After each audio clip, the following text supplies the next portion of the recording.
Hola, ¿qué tal? Esto es A1.8, hablamos de cine y hoy tengo a dos invitados que son, vamos a decir, personas que llegaron al país, se enamoraron de él y asumieron su labor profesional aquí. Y en esta ocasión tienen un proyecto, una película documental que muestra una parte de nuestra historia y que ya podrán ver en los cines. Se trata de Erika Santelices y Orlando Barría, dos fotógrafos, fotoperiodistas que vienen de Chile y que tienen un proyecto documental que es asombroso. Pero antes de hablar del documental, vamos a hablar un poco con ustedes. ¿Cómo se sienten en esta ocasión? Bien, muchas gracias por la invitación. Muchas gracias por invitarnos. A ustedes por venir para acá y esta parte del cine que siempre vemos que está bien relacionada con la fotografía, es muy interesante de ver cómo incursionaron ahora en este proyecto. Pero antes de ver esa parte de cómo fue esa transición, ¿cómo fue su inicio en el arte de lo visual? Pintar con la luz, la fotografía. Bueno, nosotros de formación somos fotoperiodistas. Yo fui corresponsal durante 17 años acá para la Agencia Francesa de Prensa. Orlando trabaja todavía para la Española, yo me salí. Okay, Yo ya okay. me retiré el año pasado no me retiré, Cerró el ciclo. de trabajar, claro, de trabajar Ok. constantemente con la agencia. Trabajo libremente con medios internacionales normalmente, Wall Street Journal, con muchos lugares distintos, ¿no?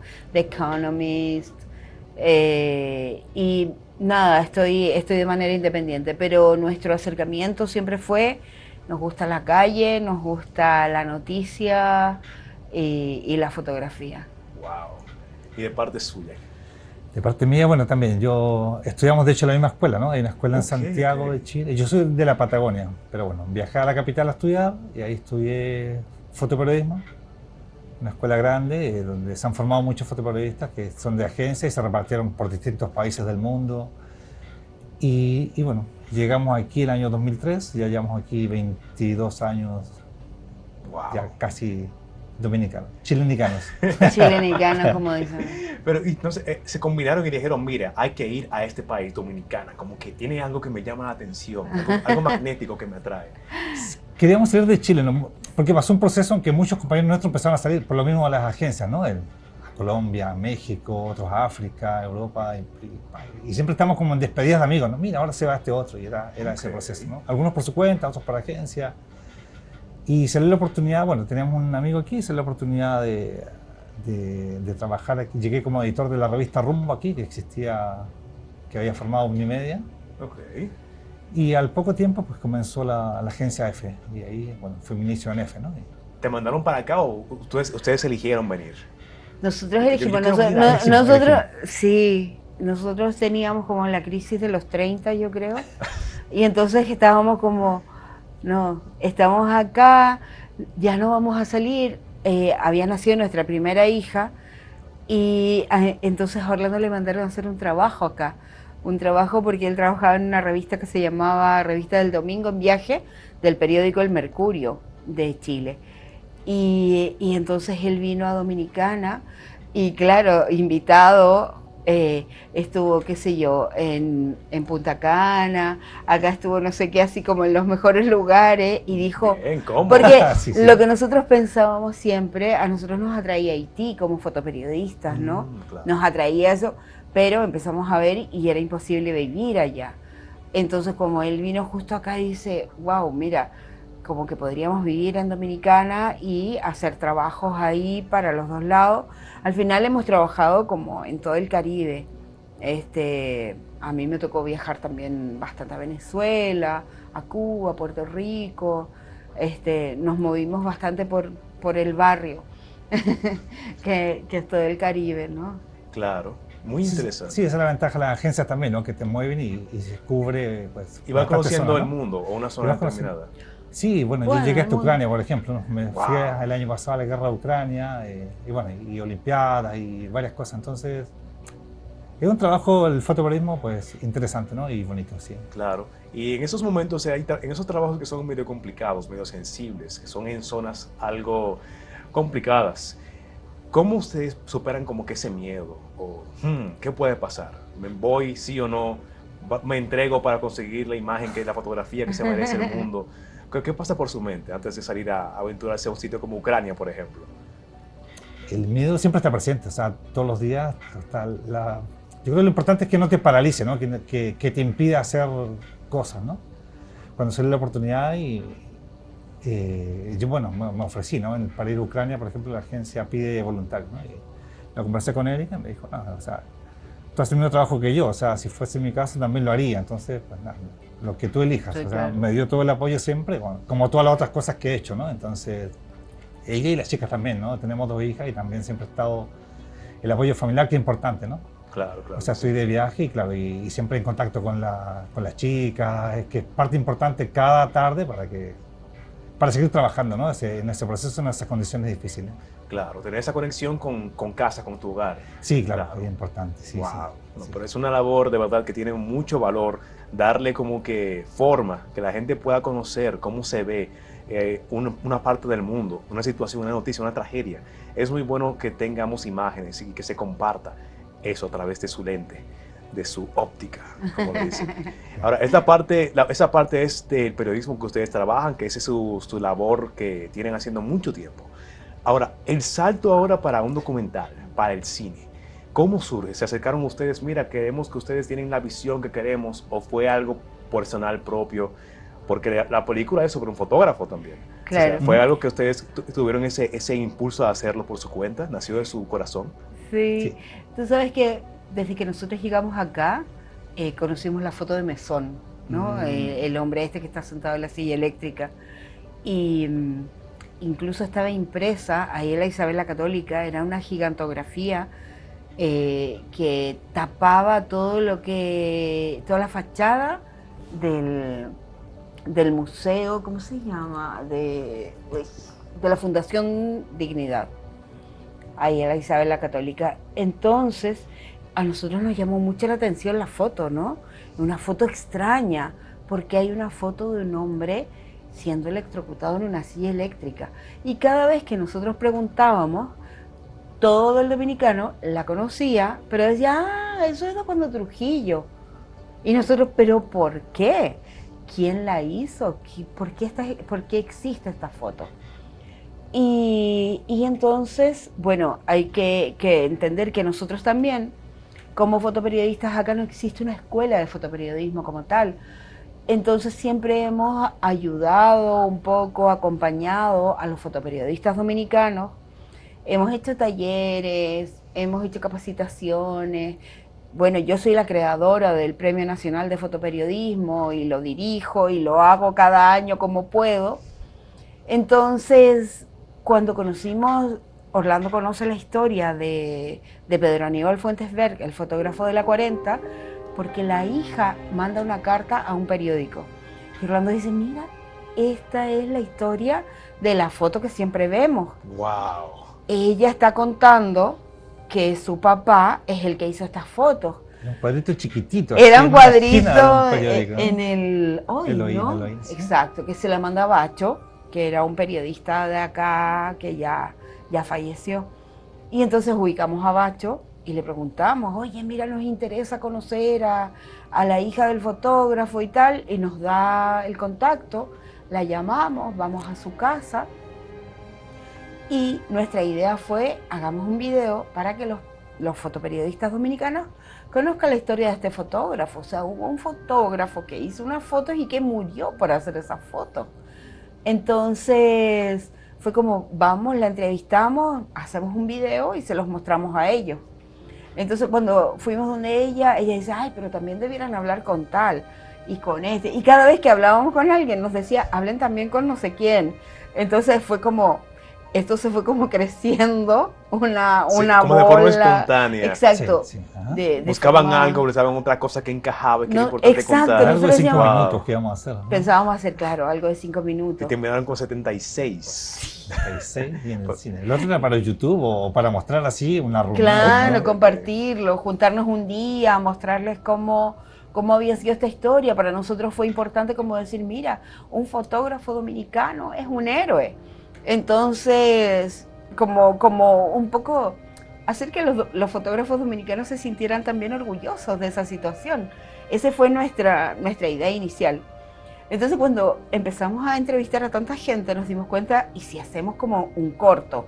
Pero ahora sin saber nada de cortos, ¿no? O sea, como podríamos, bueno, sabemos de audiovisual, sabemos hacer videos, sabíamos hacer entrevistas, muchas cosas así, pero pensemos en un corto. Y entonces vamos a un taller de DGCine, que era abierto, de cómo postular al Fonprocine. Para nosotros era todo nuevo, o sea, no conocíamos nada. Y en el break del taller, yo le empiezo a contar, una chica me dice, ay, cuéntame del proyecto tal que ustedes están haciendo. Y yo se lo empiezo a contar, y Fernando Santos era uno de los que estaba dando el taller. Okay. Y entonces Fernando dice, ay, perdón, yo estaba escuchando lo que ustedes estaban hablando, ¿cuándo nos tomamos un café? ¿Pueden mañana? Y nosotros, sí, claro, o sea, como la idea de productor tampoco la teníamos clara en nuestra cabeza siquiera, o sea, no teníamos idea de nada. Y al otro día nos juntamos con Fernando y dice, me interesa su proyecto, yo quiero hacerlo con ustedes. Y nosotros como, bueno, vale, no sé qué vamos a hacer, pero vamos a empezar. Sabíamos la historia, sabíamos lo que podíamos contar, y ahí empezamos a aprender. Sí, dimos este salto, ¿no? Igual Fernando, claro, es un personaje, un productor importante acá, ¿no? Claro. O sea, grandes proyectos, y de repente, claro, le llaman la atención esta historia, y después del café que le dijimos que sí, pues yo creo que ahí dio este giro, y esto se convirtió en película después de ese café con Fernando, ¿no? Exacto. Wow. Ese fue el 2019, como al comienzo, mitad, y de ahí se postuló a Fonprocine y ganamos el proyecto, y ya bueno, y ya sí tomó forma de película y todo lo que siguió. Tremendo. Es como que cada cosa que pasó se alineó para que se diera la película. Exacto. Viéndolo así como en retrospectiva, wow, pero es muy valioso que pasara así, porque así tenemos la película. Claro, sí. Y que siempre seguimos diciendo, bueno, aceptando estos retos, ¿no? Que venían, claro. Bueno, y seguimos, ¿no? Y bien, perfecto. Sí. Y ya que hicieron esto, tuvieron esa experiencia, veremos más. Claro. Tienen más historias que contar así a través del cine. Tenemos muchas, tenemos una lista. Lo que pasa es que, primero porque nosotros somos trabajadores de la calle, o sea, nosotros conocemos el barrio, conocemos el país completo, la isla casi completa en realidad, y entonces conocemos muchas historias, estamos siempre conectados con la gente, con la historia, con lo que pasa, con lo que dicen, y ya estamos en un segundo proyecto. ¡Wow! Excelente. Rodamos este año, de hecho, ya vamos a rodar este año. Increíble, pero antes de hablar más de esto hay que hacer una pequeña pausa. Así que quédense con nosotros en A1.8, Hablamos de Cine.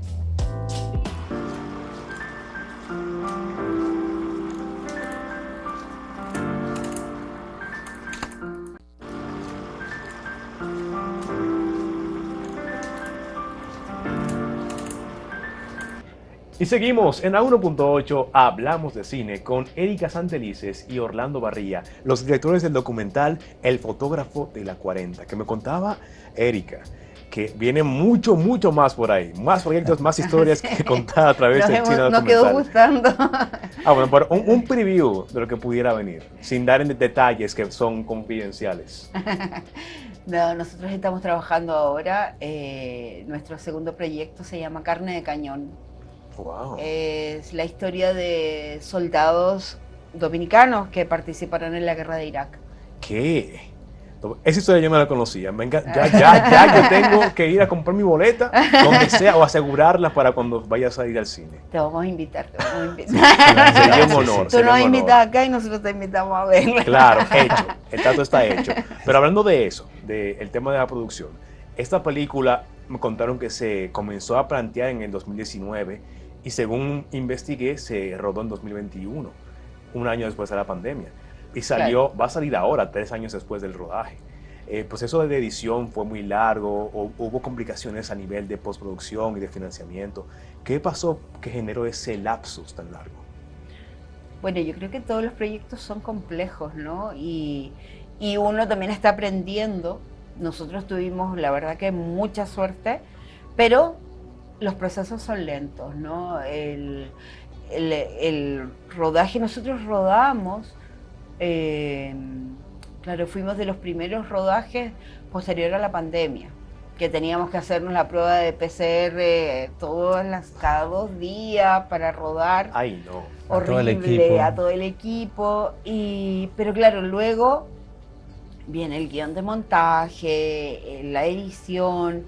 Entonces estuvimos trabajando con una editora que estaba en España, una editora española. Luego el color se hizo en Buenos Aires. Okay. Luego tuvimos aquí, por ejemplo, la música de original. Manuel Tejada, Sí, claro, que claro. tiene música original. Todo eso, todo en esto es como en versión mucho tiempo. Entonces, tienen que hacer los subtítulos. ¿Cuánto tardan? Una semana. A la semana, a las 2 semanas, a las 3 semanas, todo siempre se extiende más. Pero no, nosotros somos súper afortunados, nunca tuvimos como el problema de financiamiento ni nada de eso, fue como que todo fluyó. Pero Ok. son procesos que a veces necesitan más tiempo, un tiempo de pensar, porque al final tú partes con una idea y empiezas a investigar y empiezas a desarrollar el proyecto, pero incluso luego tú tienes que plantearte cosas como desde dónde la voy a contar, ¿no? A ver, tengo gente que es experta, que me puede contar y que puede saber todo lo de la época, pero me vale más que a lo mejor me lo cuente alguien que sufrió eso simplemente. O sea, es una víctima o su familia fue una víctima o es hijo de una víctima. Entonces, son todas estas decisiones que uno las hace buscando mejorar el proyecto, pero Sí. Y toman eso, tiempo. bueno, fue un proceso que vivimos durante la marcha, ¿no? Porque sí hicimos muchas entrevistas a especialistas, no sé, entrevistamos a Cifrido Párez Pérez, por ejemplo, Roberto Casá, un español que era experto en fotografía relacionada con Y la memoria derechos histórica humanos, y claro. derechos humanos, no sé, varias personas, pero después que teníamos todo esto, a la hora de armar, dijimos, bueno, optamos por los familiares, ¿no? Al final, que sea la voz de ellos los que cuenten la historia, que no sea un historiador que diga la fecha, tal cosa, que se lo sepa de memoria por libro, sino que nos pareció más valioso que lo cuenten los hijos y los familiares directos de las víctimas, ¿no? Claro, claro. Al final sí. son ellos los que arman esta historia, ¿no? Son las voces más cercanas y víctimas e hijos de víctimas, ¿no? Exacto, la historia vale más porque la cuentan las personas más cercanas Son a lo que pasó. testimonios, claro, Exactamente, sí, sí. Y en esta parte de la película que tiene que ver con la fotografía, las fotografías que son las protagonistas, básicamente, ¿qué rol sienten que juega esa parte de las fotografías históricas para la creación de esta película? Bueno, para nosotros, y pese a la inteligencia artificial, y pese a lo que te quiera demostrar la vida en general, la fotografía se establece como un documento de la verdad.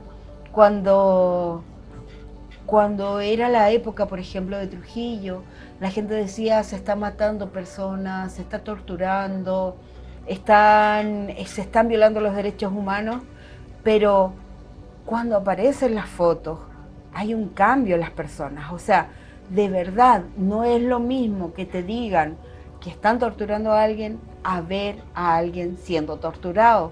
Entonces, en base a eso, la fotografía es un documento de verdad. Sí. Ahora tú puedes hablar de la inteligencia artificial, puedes hablar de muchas cosas, pero en el mismo caso del fotoperiodismo, ¿no? Podrán pasar muchas cosas, pero cuando un fotógrafo, un periodista esté en el lugar donde ocurren las cosas, vamos a hacer una evidencia de verdad también.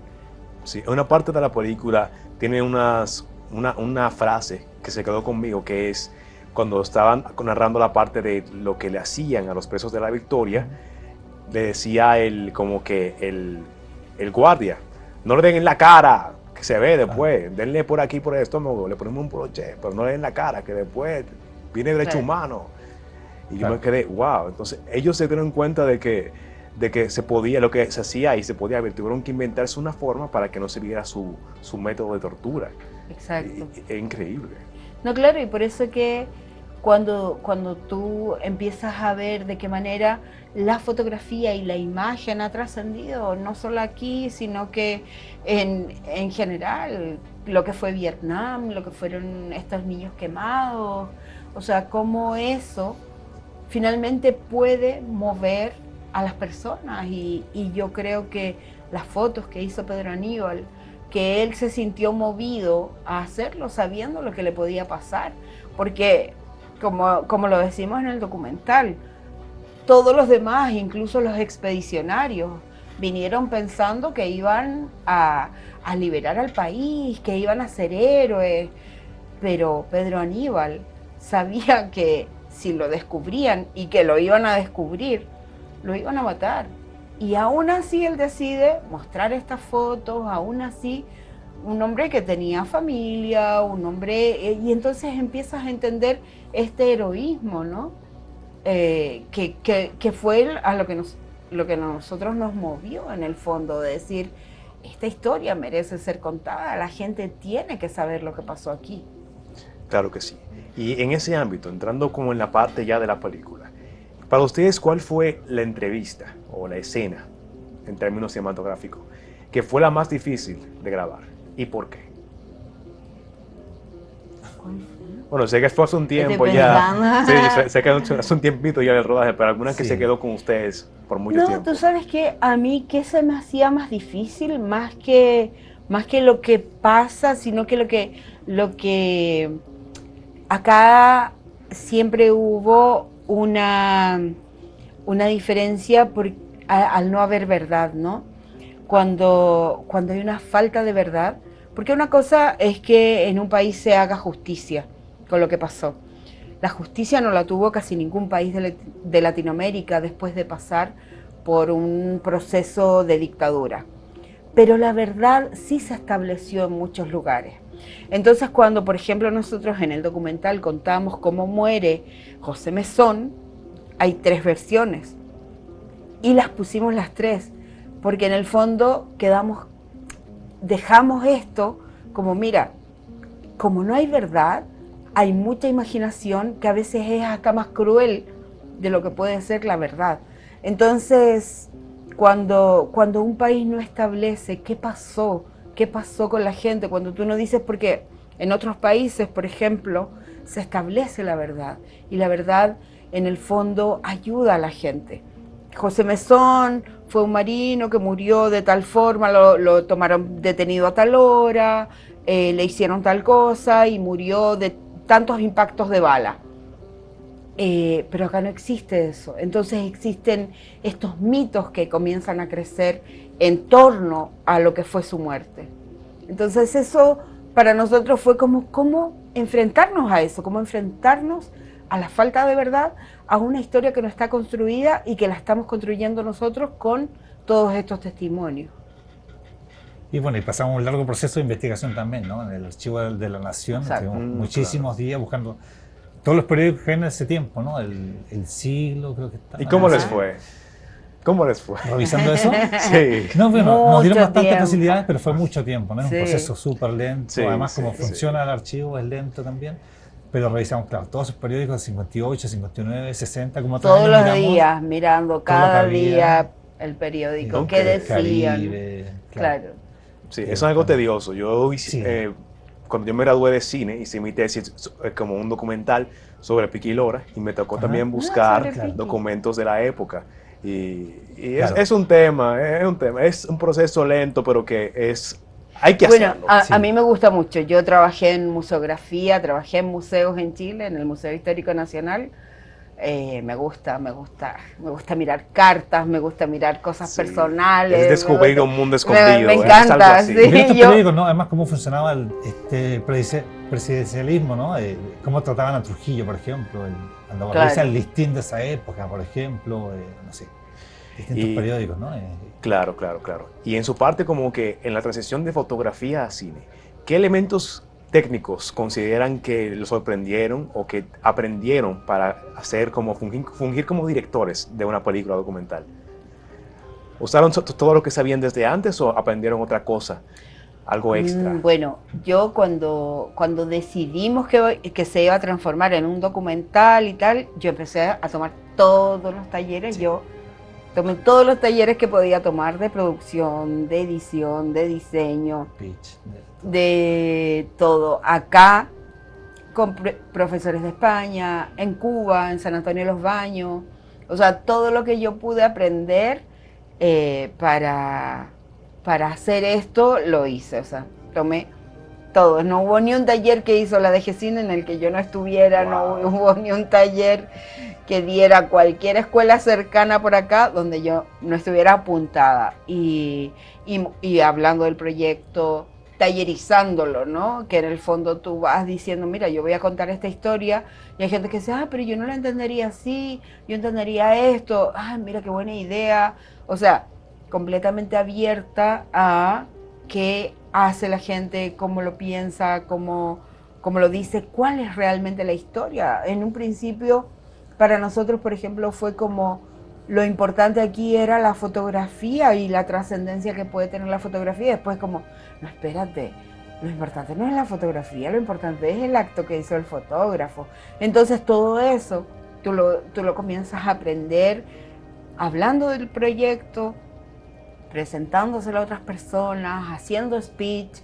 Eso te hace ir robusteciendo tu proyecto, ¿no? Y es importante todo esto que está haciendo DGCINE también, ¿no? Todos estos cursos de formación, ¿no? Antes Claro, con Ivette claro que y ahora sí. con Mariana, que hacen un trabajo increíble, ¿no? Porque un apoyo tremendo, ¿no? Toda esta claro. parte porque tú expones tu proyecto y con la gente experta, ¿no? Y va Claro, tomando claro que distintas sí. formas y se va moldeando, ¿no? Hasta que, bueno, depende también cómo lo quieras tú y cómo aceptes también las críticas, pero va tomando forma No, y llega a esto, siempre ¿no? la gente tiene algo que aportar para tu proyecto. O sea, Siempre, y claro. uno tiene Sí. que tener la suficiente humildad para decir, tienes razón, esto lo tomo, esto lo dejo, y voy tomando y dejando lo que me va dando, ¿no? Para hacer crecer el proyecto. Claro, así es, así es. En ese proceso nosotros estamos ahora con Carne de Cañón todavía, que estamos así como, porque claro, se nos ocurre una forma de contarlo y la gente dice como, ¿tú estás seguro? Y entonces tú empiezas Claro. como, ¿qué será? ¿Qué le digo? Pero Sí. hay que estar seguros. Claro, claro. Pero lo importante es que sientas como que muy dentro de ti, que esa es la forma, que eso es lo que le conviene a la historia. Es más Exacto. como Sí, que claro, lo que le sí. conviene a la historia. Pero ya para cerrar, que nos queda muy poquito tiempo, en esa misma línea, ¿cuál fue su mejor aprendizaje? El aprendizaje con el que se llevan de esta película.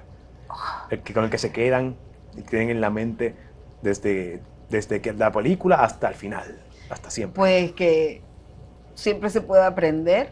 Para mí, o sea, cuando yo hablo de Fernando Santos, por ejemplo, para mí es quien nos dio una oportunidad de hacer una carrera nueva, porque empezamos ahora, es nuestro primer trabajo, ya vamos por el segundo, y sentimos que estamos como tarde, ¿no? Entonces vamos como apurados, como que esto uno lo hace a los 20 años, pero lo estamos haciendo a los 50 y tantos.